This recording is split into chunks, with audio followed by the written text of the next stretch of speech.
We all look forward to getting paid. Indeed, there is no greater joy for someone with a job than the day their bank gets a new deposit from their employer. But just because you have money in the bank doesn't mean you instinctively know how to spend it. In fact, most people are so accustomed to living paycheck to paycheck that they've gotten in many bad habits when the money rolls in. So, in this video, we're going to talk about the specific things you should do when you get paid to make sure that your money is being used as effectively and efficiently as possible to ensure long-term financial growth. Are you ready? Let's get into it! By the way, if you're new here, my name is Kim and this is the Finance Spark, a channel dedicated to helping you spark your financial mindset for a life of abundance. Okay, so one of the first things to do when you get paid is to organize your funds into various buckets of your financial responsibilities. One method to do it is through the percentage model. If you're not aware of this model, it is essentially a breakdown of how your monthly earnings should be distributed. The percentage model is divided into 4 categories: savings, variable expenses, fixed expenses, and housing. To properly use this financial management tool, you must first realize which expenses should be included in each of the 4 categories. So, let's begin with savings. Savings or investment accounts, debt repayments, and emergency funds fall under the savings category. This category accounts for the smallest percentage of your total income. However, it is by far the most significant. The last 3 categories demand that you spend money on products that will keep you afloat daily. Money put into your savings category, on the other hand, helps you improve your financial status by lowering interest payments or growing your portfolio. The variable expenses are the next area, which might include anything from meals and beverages to gas and clothing. Many of us spend a significant amount of money on non-essential products, and this is the category responsible for excessive spending. It's critical to keep the spending budget you've established for yourself. Your fixed expenses, which include things like your car payment, utility bill, and life insurance, fall into the 3rd category. These are the types of expenses that don't vary significantly monthly. This aids in keeping the money spent in this category under control. Housing is the final category in our percentage model. The majority of people incur this expense in the form of a mortgage. However, many people take on a more expensive apartment or a larger property than they require, leaving them cash-strapped while trying to make monthly payments.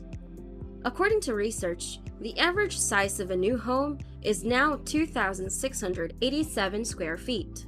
On the other hand, the average household size, or the number of people living in it, has declined from 3.01 individuals per household 40 years ago to 2.54 today. All of this indicates that a lot of money is being wasted.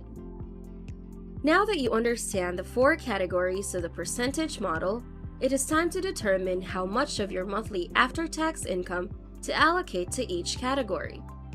As you received your income, a good general starting point is to have 15% allocated to your savings, 30% to variable costs, 30% to fixed expenses, and 25% to housing. These percentages may change over time based on your financial goals.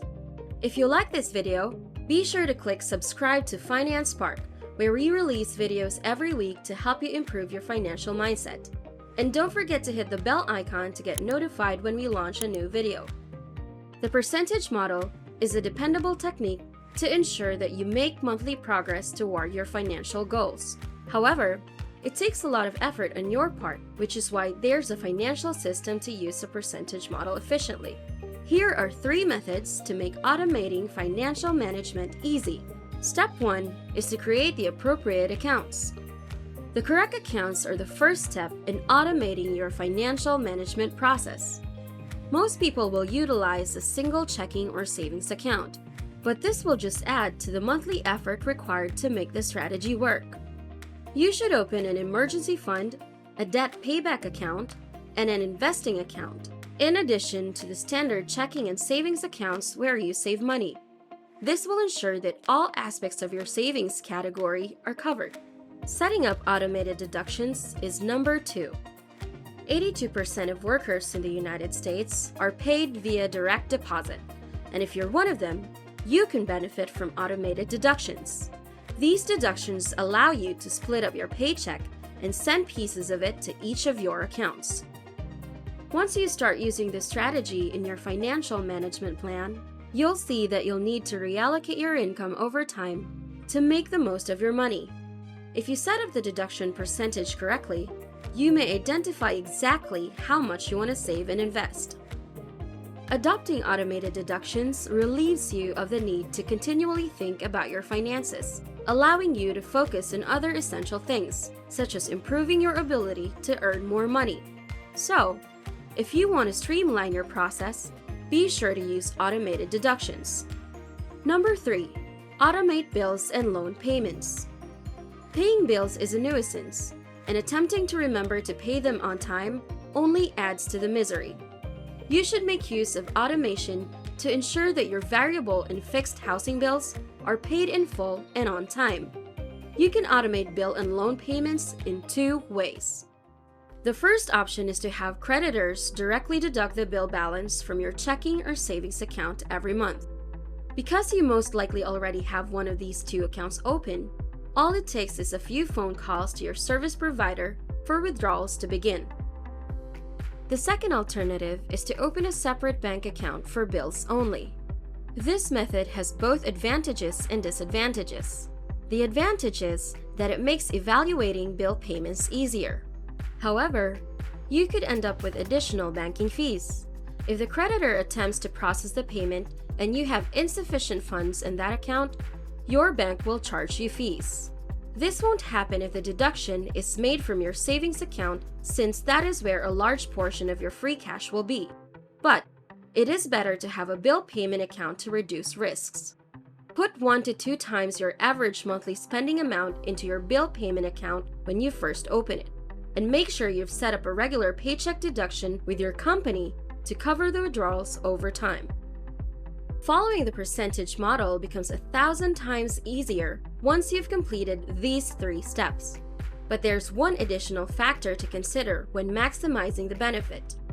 Just because you've defined each category's percentages doesn't mean they can't be adjusted to accommodate your changing financial goals. There's no need to spend as much money on a specific financial category if you can cut your monthly housing bills or eliminate your car payment.